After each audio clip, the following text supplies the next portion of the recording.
বাংলাদেশ প্রাথমিক শিক্ষক সমিতির রামগঞ্জ উপজেলা শাখার নির্বাচনে বাশার ইউসুফ পরিষদের পরিচিতি সভা আজ রবিবার সন্ধ্যায় শহরের মোহাম্মদিয়া হোটেল অ্যান্ড রেস্টুরেন্টে অনুষ্ঠিত হয়েছে।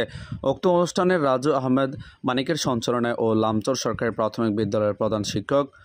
মোখলেসুর রহমানের সভাপতিত্বে বক্তব্য প্রদান করেন উত্তর কলচমা সরকারি প্রাথমিক বিদ্যালয়ের প্রধান শিক্ষক মোহাম্মদ জহিরুল ইসলাম, সহকারী শিক্ষক মোহাম্মদ ওয়াহিদুল ইসলাম খান, সহকারী শিক্ষক মোহাম্মদ তসলিম হোসেন, দাসপাড়া সরকারি প্রাথমিক বিদ্যালয়ের প্রধান শিক্ষক ও বাশার ইউসুফ পরিষদের নির্বাহী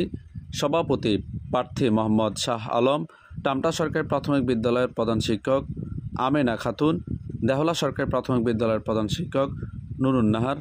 ফরিদপুর সরকারি প্রাথমিক বিদ্যালয়ের প্রধান শিক্ষক নুরুন নাহার,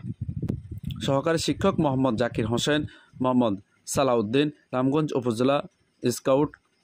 কমিশনার সাইদ মোহাম্মদ দেলোয়ার হোসেন, বাশার ইউসুফ পরিষদের সভাপতি প্রার্থী লক্ষ্মীপুর জেলার শ্রেষ্ঠ প্রধান শিক্ষক মোহাম্মদ আবুল বাশার, সাধারণ সম্পাদক পদপ্রার্থী মোহাম্মদ ইউসুফ হোসেন, সিনিয়র সহসভাপতি প্রার্থী মোহাম্মদ মনির হোসেন, সিনিয়র সহসভাপতি পদপ্রার্থী মোহাম্মদ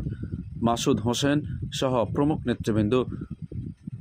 পরিশেষে বাশার ইউসুফ পরিষদের পরিচিতি তুলে ধরে নির্বাচনী ইশতেহার পাঠ করেন সাধারণ সম্পাদক প্রার্থী মোহাম্মদ ইউসুফ হোসেন। পারভেজ হোসাইন, আমার টিভি।